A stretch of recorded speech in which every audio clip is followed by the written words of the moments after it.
Translation by His Divine Grace, A.C. Bhaktivedanta Swami Srila Prabhupada, Prabhupada Ki. The chaste and very beautiful Sukanya could not distinguish her husband from the two Ashwini Kumaras, for they were equally beautiful. Not understanding who her real husband was, she took shelter of the Ashwini Kumaras. Purport. Sukanya could have selected any one of them as her husband, for one could not distinguish among them. But because she was chaste, she took shelter of the Ashwini Kumaras, so that they could inform her who her actual husband was. A chaste woman will never accept any man other than her husband, even if there be someone equally as handsome and qualified. Om Jnana Janandana Shalakaya Chakshur Unmilitam Yena Chashmai Shri Gurave Namaha Shri Krishna Chaitanya Prabhu Nityananda Shri Advaita Gadadhar Shri Vasari Gaura Bhaktavrinda Hare Krishna Krishna Krishna Hare Hare Hare Rama Rama Rama Hare Hare. So thank you for having me. I'm always happy to be here. You treat me very nicely, feed me and everything. Here we're dealing with the story of the marriage between Sukanya and Chavanamuni, and the story is that Sukanya she sees Chavanamuni and he's doing tapasya because he wants to be young, he wants to be beautiful, and he's doing some very high grade tapasya. So he's basically just like in a hole, and all you can see are these two glowing eyes. And Sukanya, out of curiosity, pokes him in the eyes, which of course is not so good. So her father gives her to Chavanamuni as a wife. Now, coming from the West, usually this is where kind of alarm bells start ringing, you know. It tastes a little bit like human trafficking or something, like you're giving another person in charity. But we have to understand that from the Vedic perspective, this is not how we look at things, because from the Vedic perspective, everything belongs to Krishna. There is no possession. We don't have any possession. So what is being given to Chavanamuni is actually the responsibility of taking care nicely for this wife. So in our part of the world, we hear a lot about freedom and rights. Is my right, human rights, and it's a free country, freedom of speech. All these things are mantras that are being spoken in this part of the world. What is being neglected, however, is the flip side of that coin, which means responsibility. We never hear of responsibility of speech. Rather, freedom of speech is used as an excuse to say any kind of nonsense, usually by some artist who can't come up with anything better than just provoking a certain group of people. And then freedom of speech. We need to have the debate. I have to be able to express something completely idiotic and respectless, because this is how we obtain our freedom. From the Vedic paradigm, we look at things differently. We see there are certain debates that are not actually necessary to have. And actually everybody can agree on this. Like, let's say, if I propose to a Westerner, let's have the debate whether or not democracy is a good idea. They would not want that debate. Or let's have the debate about freedom of speech. Should we have freedom of speech? Should anybody be allowed to say anything at any given time? That would be almost taboo to take that debate. Anyone knows that there is such a thing as proper and improper behavior. Like I could be doing many things now that would be considered improper. I could say many things that would be considered improper. For that simple reason that a lot of devotees or people in general out on the internet, who knows, who's listening. So I have to take care, you know. I have responsibility of speech.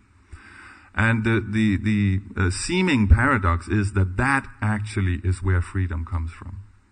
If you're able to deal nicely, then you will get a nice environment. And that is what freedom is, a nice environment, you know. Freedom means freedom from suffering. That's what we want. From the material perspective, and actually also from Chavanamuni's perspective here, it means I can control my surroundings, right? He wants to be young. Why does he want to be young?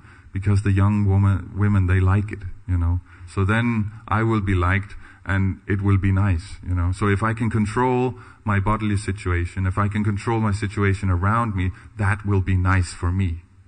So he's put himself in the center. Now, this is a nice and special pastime, because actually what's going on here, he's being selfish and he's trying to become happy by use of his body.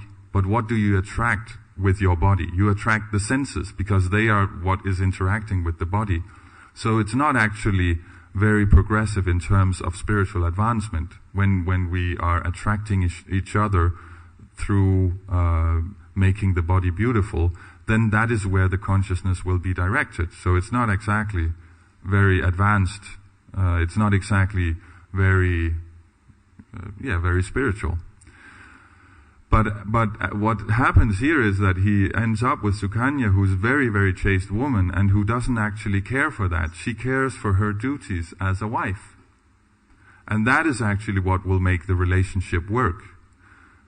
Relationships are not about what will I get out of it. Then it's just a business transaction. You know, that's not actually a relationship. A relationship is what can I do for this person. So this is what we're trying to develop through our practice, this service attitude. Ultimately, of course, there is only Krishna to serve. And we can get into some more complicated or more developed rasas like friendship and parental or something, but that doesn't matter. That will come on its own as long as we focus on the main thing, which is servitorship, because then you have a relationship. A relationship only works if there is interaction. You know, there must be some kind of interaction for the relationship to be qualified.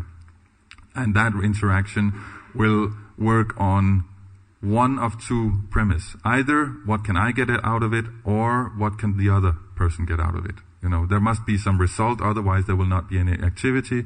So that means it must be for either me or the other guy, or the other person. So when we are becoming Krishna conscious, we realize that all activities should be directed at Krishna, because that is actually how I become happy. Now, if it is directed at Krishna, obviously it is also directed at everything that is related to Krishna, all his creations. I mean, you guys, right? So this is how I serve Krishna, by serving you, because that's how he manifests to me. And we know also in a material relationship, if you're able to be selfless in it, then it works out. If you're nice to people, they will be nice to you. It's pretty standard, you know. See people who are extremely self-absorbed, extremely selfish and egotistic. They don't have nice relationships. They don't have a nice life. Now here's the trick, here's the illusion, is that they then become even more selfish. Because nobody else is taking care of number one, so I have to take care of number one. And it just becomes this downward spiral. Same goes for the other way. You know, the more generous you are, the more giving you are, the more attentive you are, the more you want to listen to others, the more others will come to you and they will like you and, you know, they will appreciate you. So even more you have to give. So for us to understand this, we must realize that we can't actually do this with our senses, because the senses just sense something and then they react to it. It's just a reaction. We have to apply intelligence, because when I'm getting bad results, it seems counterintuitive that I should then change my behavior to become more generous. People are not looking out for me, so I should be looking out for them. It seems like this is gonna be skewed, you know. I'm going to lose out here. But actually that is what we need to do. So we need intelligence to do this. And this is why we're doing philosophy. But in order to do this, at least if we are preaching this, like now I'm preaching this, we need to develop relationships first. This is a personal philosophy. So that means it is based on relationships. In Scandinavia, where I'm from, I always like to bring up Scandinavia. It's like the counterpoint of Vedic culture. It's like Denmark or Norway or something like that. It's extremely impersonal because everybody is thinking about what can I get out of it. So that means we have to be efficient. So just a random example, like my bank. They're thinking, how do we maximize our profits? Well, we make it so that people can do everything on their own, on the internet. You know, I can go in and I can transfer money on my own and I can do this or I could do that. However, if it's not working, I have to call to my bank and figure out why it's not working. I have to speak with 2 computers first, and then I have to be on hold for 15 minutes, and then I get a hold of a guy who doesn't know what I'm talking about. He says to call another number the next day, and I'm on hold again for 15 minutes. It's very impersonal, and they're saving loads of money on it. But it doesn't make anyone happy, because if this is the similar mood that you're met with everywhere you go, like if you're in the shopping center or something, there's some item that you've chosen and the barcode doesn't go in, the guy behind the counter, he can't do anything. He has to call someone, and it's a whole thing, and it's just, there's no personal interaction because the person you're talking to doesn't have anything to do actually with what is going on. They're just a little robot. Now, if you look at from the big business perspective, it saves money. But if you look at it from a human perspective, it also saves rasa. It kills rasa. It kills taste. The taste in the relationship dies because you can't actually have a real interaction with anyone. So that's why we propagate a personal philosophy. And that means that you have to actually be a friend to everybody that you're talking with. That's how you help anyone with anything. That's how you preach, is by being a friend. There was this guy Assisi who was sending some of his monks to a town, and he said, now you go there and you preach, and if it's necessary you can also say something. Because preaching is not, we have this idea, preaching is something like this, you know, and I'm going to tell you everything and you just obey. No, it's not. Preaching is being acharya. Acharya means literally teaching by example. So this is why we wear these funky clothes and we go in the street and we do harinam. We're not talking, we're singing and we're preaching like that because people see us and they appreciate. We look happy, you know, and we're not drunk and we're very simple, and it's just, where do you see that except with us? You don't really see that. So it's attractive. It's just naturally attractive. So this is what preaching actually is. Then later we can talk something, you know, we can say whatever we want. But basically it's about creating a relationship. So that also means that we should be empathetic. It doesn't work if we just go to people and say, look, you're not the body Prabhu, get off the mental platform and do some service, you know, get out with some books. I mean, it doesn't work. It may work for a very short time. They will just run away straight off. But we have to invite people in. We have to give them something. We have to help them add something to their life, not take something away. We're not taking away their material life. They can keep the job, they can keep the car, even the PlayStation. We're just adding a little calmness, a little peace of mind. Because if there's one thing that is lacking in the world today, it's peace of mind, you know. So that's what we're adding. And then later, maybe we add healthy lifestyle. So that means no intoxication, no meat eating. Maybe we add better relationships by not actually gambling or trying to cheat people. You know, so we're not taking these things away. We're adding the good effect that it brings afterwards. So in this way, we should be communicating, both with each other and with people outside, because that's what Prabhupada did. You know, he had unlimited love. We were just talking, was it yesterday, about this, these first recordings from Tompkins Square Park, where Prabhupada is doing Harinam back in the mid-60s. And he's sitting there, he's 70 years old, he's in America for the first time, alone, in New York, and you have these hippies dancing around him like crazy. And they're, you know, they have no idea what's going on. Half of them are on drugs, and they've got this long, greasy hair, and they're making out in the middle of the scene. And Prabhupada, he's just playing, you know, he's just playing. He's not judging, he's just playing.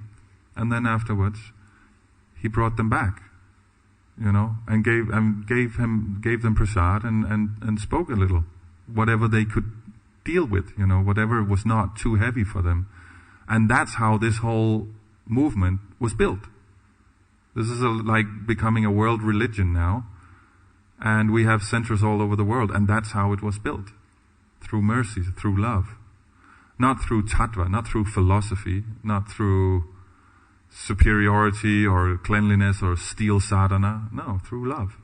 You know, if you love God, you love all God's creatures, and that's Prabhupada. He loved all creatures.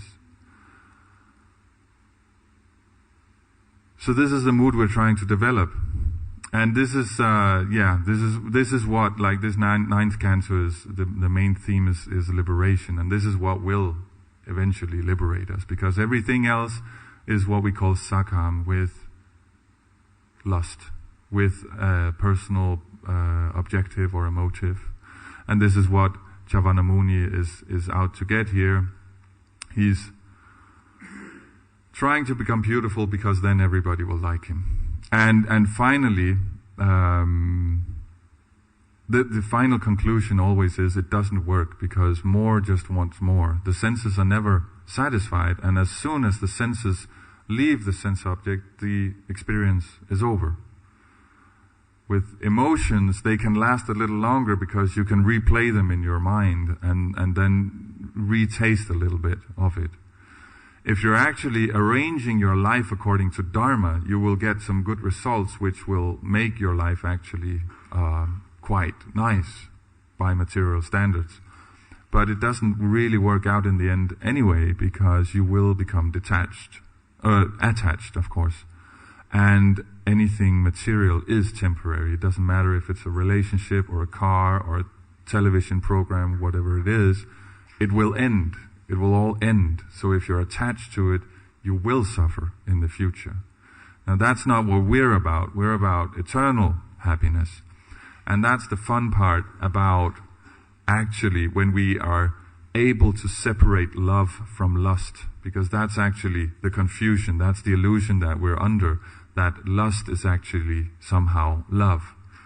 I'm in love. No, nobody's in love. It doesn't exist. People can fall in lust. That's technically what it is, you know. They take all their hankerings and project it onto one person that suddenly becomes this perfect manifestation of all of it. But as we know, after 6 months, honeymoon's over and reality bites. And if you haven't done your astrology, sometimes it bites a lot, you know, and it bites hard.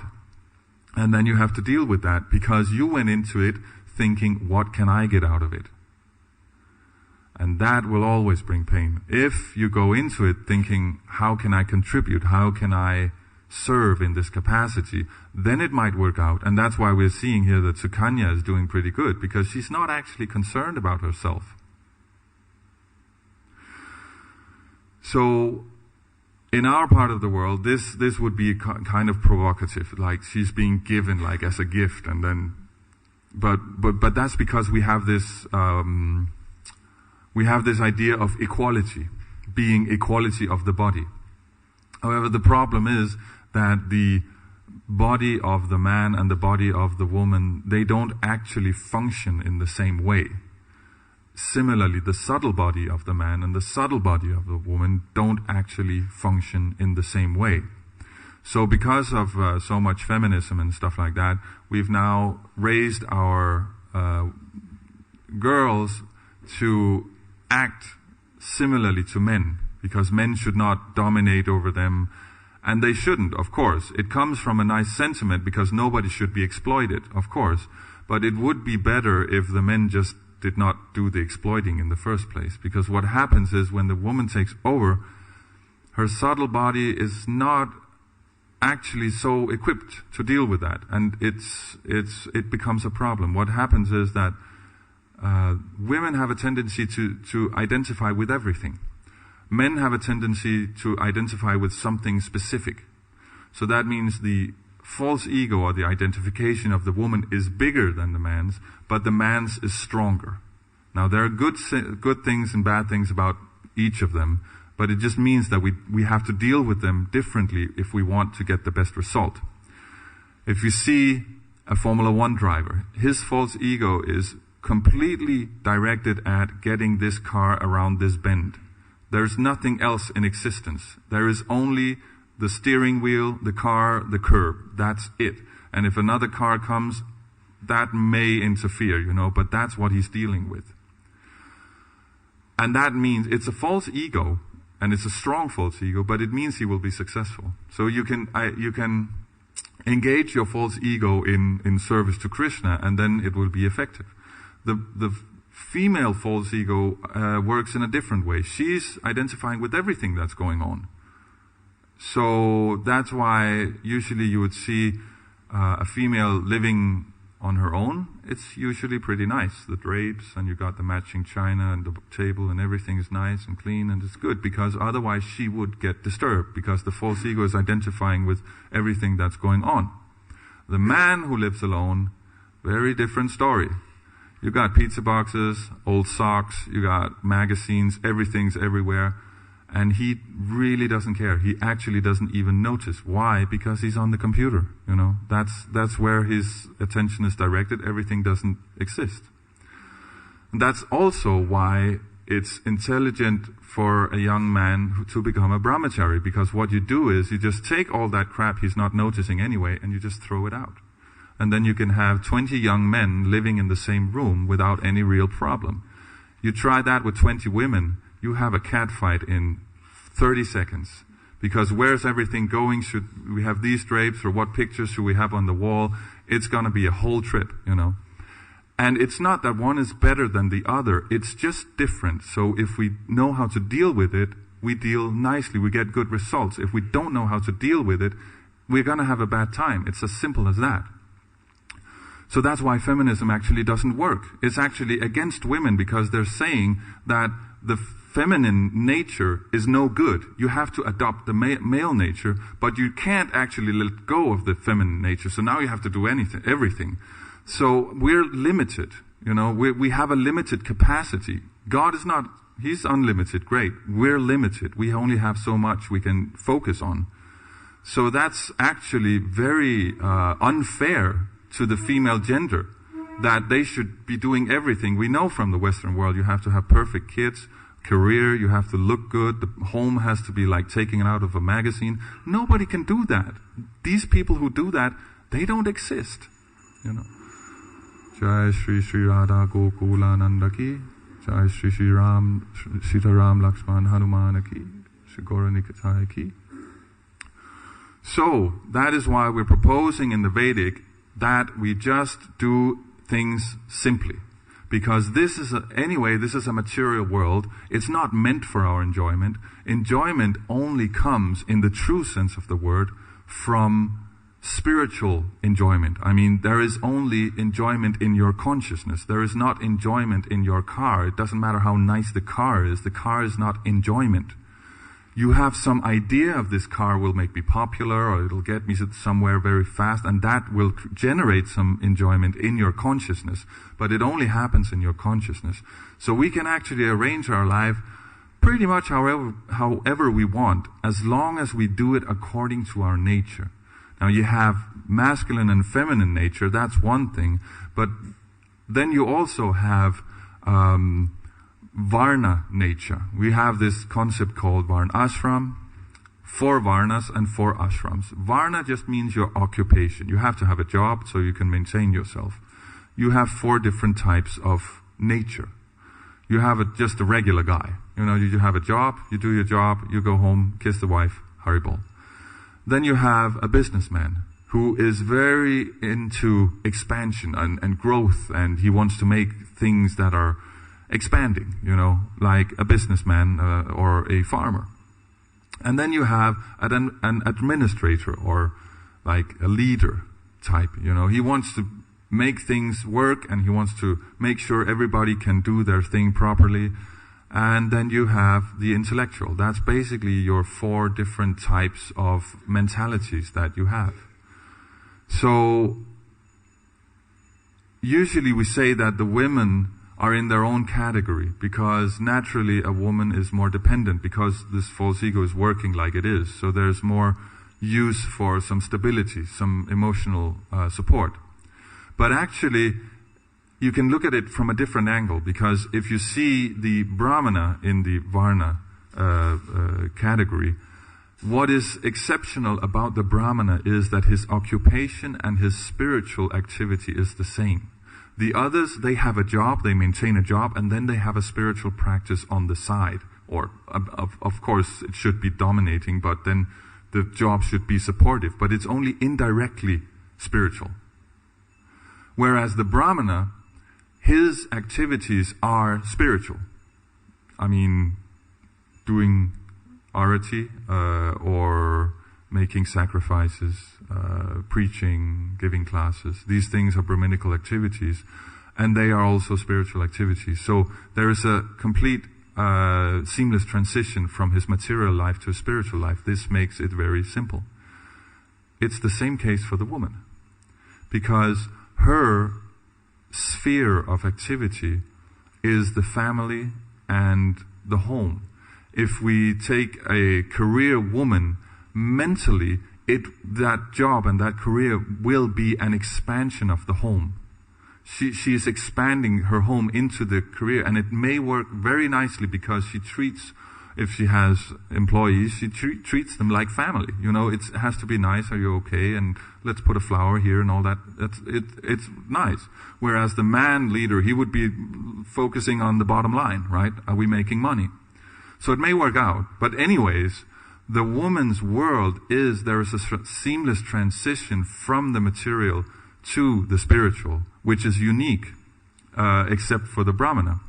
So as long as the man does his duty, instead of exploiting the woman, he looks at the relationship in a proper way and actually looks at it, what is my duty? How can I help this woman who is my wife to become self-realized?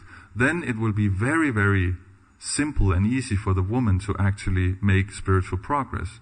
Whereas you see like a businessman, he has to lie. I mean, there's no way, you cannot be a businessman if you don't lie. If someone wants to buy something from you and they ask you how much did you pay for it, you can't tell the truth because you won't be making any money.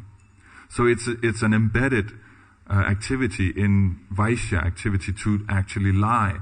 So you can later connect it to Krishna and then counter the effect, but it is confusing, From a spiritual point of view, you would want to be honest, truthful, and all these nice qualities we know. So in that way, the woman actually can avoid a lot of these problems if the man does his duty. So that is what we're getting back to. We have to do our duty. That is our prime activity. You see that in Bhagavad Gita, Arjuna surrenders to Krishna and says, look, this is not working out for me. What's going on here? Now, there's a preliminary explanation of what the Gita actually is, but then the next thing, what's the first activity Krishna propagates? Do your duty. Just do your duty. And that's what Sukanya does here. She just does her duty. And it's an amazing, liberating experience because you actually get good results from doing your duty. You don't have to hanker for, oh, am I getting mine or anything. If you just deal nicely, actually good results come. It's a leap of faith if you're attached to the lower modes of nature where you want to fight for it and it's like the prize is sweeter if you've been fighting a lot for it, I was speaking with one young lady I met in a train once, many years ago. And I was explaining about what it means to be a Hare Krishna and what's going on. And she was like, yeah, it makes sense. I get it. I can see what you mean. But I'm sorry, it's too easy. I can't accept it. It's just too easy. And she's attached to these lower modes of passion and ignorance, that it's like it has to be a fight, because then I've conquered and I've won, and that makes the prize sweeter. So if it comes that easy to us, she's not interested. It's just not worth it. It's too easy to be worth it. So of course, that means we need purification in order to actually understand that you don't have to fight. There's no quality, there's no success in fighting on its own. It depends what you're fighting for, of course. Krishna said to Arjuna, fight, but that's for the right reasons. So the fighting in itself doesn't have any value. So we need purification. So how do you get that? Sukriti. Again, that's why we're on the street doing the Harinam. And that's why we have to be extremely merciful. Because actually, truth, what is truth? You can take any fact, and you can take, or any number of facts, and combine them into some kind of theory. And then you can say this is a scientific theory because it's based on fact. I had a thesis, I've done the experiment, I got the result, this is science. But what facts did you choose? You can choose many facts. Any given moment is an unlimited amount of facts. And that's why these scientific theories rarely last very long, because then comes another generation of scientists. If they have to make career for themselves, they have to figure out something unique. So they have to kind of counter the old theories, and they do. Because there is an unlimited amount of facts. You just combine them in a different way and say, no, actually it's like this. So that cannot be constituted as truth. That is not truth. Actually, there is only one truth, and that is Krishna, the supreme absolute truth. So if we want to be truthful and we want truth, we have to guide people towards Krishna. If we lead people towards Krishna, that is truth. That is real. So this is sometimes difficult. We have different types of people in different types of situations. We have those who are inimical, we have those we call innocent, and then we have those who are favorable. Those who are inimical is my experience personally. Just let them be, It doesn't matter, it doesn't really matter. Give them prasadam. That they have no defense mechanism against that. But other than that, never engage in debate. I inadvertently ended up in a debate with a physics professor recently. And he was telling me how he was scientific and I was not scientific. And I was telling him why it's actually the other way around. So I was saying that, well, you're basing your theories on some assumption that you can't actually justify. The assumption is that whatever I experience with my senses is the only way to obtain a realistic view of reality, That this is the only way. But how will you test that in your laboratory? How will you test that statement? This is not a statement of science, this is a statement of philosophy. So where does that come from? Of course he couldn't answer that. So what I said, no, what we're doing is scientific. What we're doing is, we're chanting Hare Krishna and we're becoming self-realized. The thesis is that there is a higher reality based on consciousness beyond the dualities of the material world, where everybody can be happy eternally. We engaged in the experiment, which we have been giving from the Vedas, of chanting Hare Krishna, Krishna Krishna, Hare Hare, Hare Rama, Rama Rama, Hare Hare. And then we experience that we are actually, experiencing this higher reality. It is similarly to, if you eat, you feel full. It's an experiment. But pretty soon we realize that this experiment works every time. So it's scientific. The same way we're doing this, we're engaging in it, and we get the scientific result. Now he has to do the experiment for himself, because it's not an external experiment, it's an internal experiment. We are the instrument. There is no, microscope or scale or anything. We are the instrument. Our consciousness is the result that we are obtaining. Now when I said that to him, he looked at me a little bit and said, yes, but what about religious conflict? And this is what I mean. It has nothing to do with science. He just changed the topic. As soon as he couldn't get any further, play any more with it, he just completely changed the topic. So I gave him a biscuit And he was very happy with it. And he went on his way. And this is actually the reality, that this modern science, it's based on assumptions that have not been justified, that have not been qualified.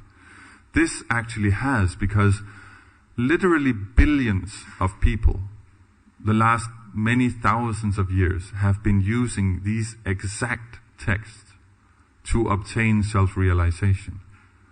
And they have all been successful, all of them.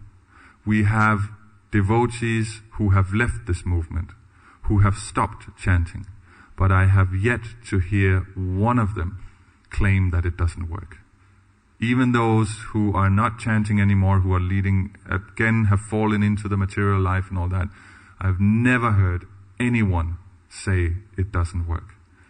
Quite the contrary, I'm pretty sure in the 80s we got sued by someone who left because she was unable to enjoy the material energy anymore.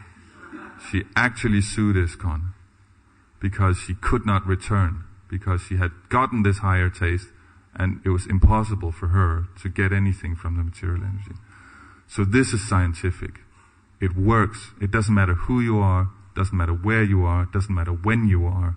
It doesn't even matter if you believe it works. It works. So this is what we're propagating, and this is what we will be liberated by in the end. So I think I'll end now. If there are any questions or comments, chastisements,